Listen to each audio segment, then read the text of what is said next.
As a biker, nothing beats a long ride to give you a sense of achievement. Whether you're a novice or a seasoned pro, there's no need to be intimidated if you're new to the sport or have yet to try anything longer than 2 hours. Successful long-distance cycling often comes down to strategy and planning, not just fitness.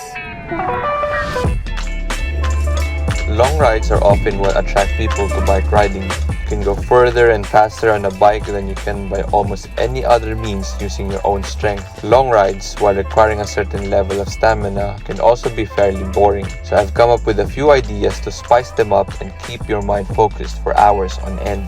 Biking is the same as hiking. Motivational breakdowns are most likely when you don't have a specific destination in mind. If you're familiar with your surroundings, it's simple to set out with no specific path in mind, with the only real goal being to see where your heart and wheels take you. The problem is that without a particular path scheduled or planned, it's easy for both your heart and wheels to decide that you should just go home. Before you ride, decide where you want to go.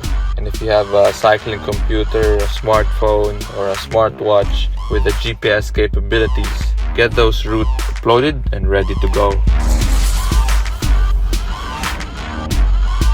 Get a bike fit. One of the most crucial aspects of riding is how well your bike fits you. If the fit is uncomfortable, you would spend much time in the saddle, no matter how eager you are to ride your new bike. 2 factors are critical for getting the right fit: seat height and reach. When your foot is at the bottom of the pedal stroke, the seat height should be high enough to make you a very slight bend in your knee. A proper reach is defined as your arms and torso, forming a 45-degree angle over the bike. If it's too long, reaching for the handlebars will hurt your back. If it's too short, your knees will be too close to your arms. Concentrate on cadence. Cadence is crucial to your pedaling effectiveness and, as a result, your overall performance on the bike. Most experts recommend aiming for an average speed of 90 RMP. To begin with, a certain amount of your preference is natural. People who are naturally lighter cyclists, on average, use more slow twitch fibers and pedal easily.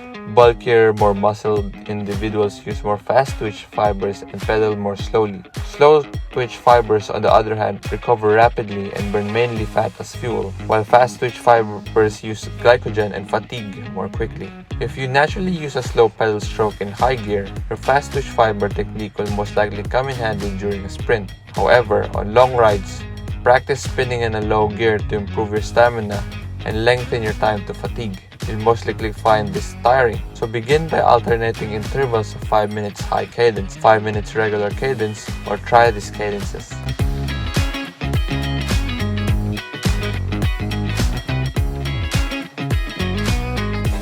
Avoid doing too much too soon. One of the most common causes of injury is attempting to take on too much mileage before you're ready. Build up gradually, ease in, and allow your body to adapt to new distances. Similarly, if you're on a training ride, don't start too quickly or you'll risk burning out and fatigue in the second half. Warm up in the first third of the journey and settle into a groove for the second, and give it all you've got for the final third. Ride with others. Group rides have their own protocol and etiquette for a reason. It's easy to cause a crash if your riding isn't predictable after the coronavirus or you're doing a socially distant ride with some friends. If this is your first time riding with a new group, stay in the back, watch and ask assistance if necessary. This is probably self-evident, but it can entirely transform a ride. If you haven't already joined the bicycle club, now is a great time to do so. Everyone will make time for you, even when the weather is bad. It's good to have some friends to keep you going in the rain. Also, riding with a group will not only allow you to have a great time, but it also improves your riding skills and fitness because you'll have to work harder to keep up with the group when it gets rough. Just make sure you're familiar with your group's riding hand motions and skills before you go.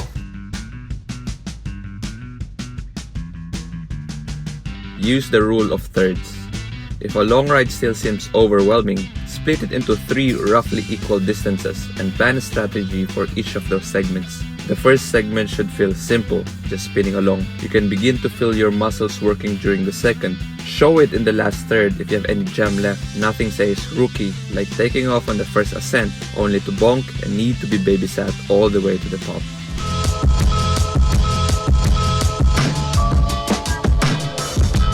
Watch the wind. The wind will be your ally or your enemy. Roll quick if you start with a tailwind. You'll have a headwind on the way home. Stick together as a group during headwind stretches so that you can take turns at the front working to shelter the others. Have fun with natural obstacles. To add some difficulty, set up a natural obstacle course with trees, hills, narrow twisty paths, or piles of dirt that would be interesting. Eat and drink enough. Finally, it is critical to ensure that your boredom is not due to a lack of energy. Make sure you eat and drink enough during your ride to stay inspired and energized. When you're out on a long bike ride, nutrition and hydration are essential for keeping your energy levels up. Depending on the heat and the level of exertion, drink 1 bottle every hour. Don't be concerned about what you mix with the water. The water is what matters most. Consume a bite or two of food every 15 minutes. Consistency throughout the day is essential. If you're out for more than 2 hours, make a stop to refill your bottle and have a snack. Ride somewhere. If none of the above works, why not plan a trip to a particular location? Ride to the beach or cycle to a friend's house for lunch.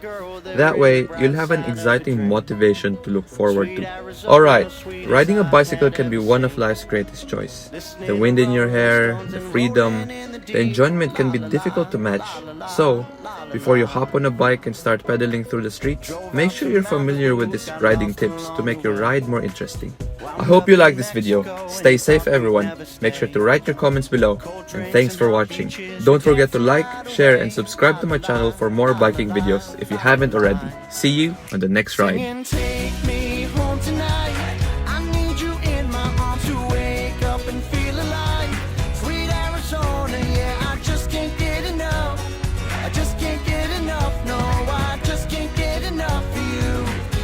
Sweet Arizona.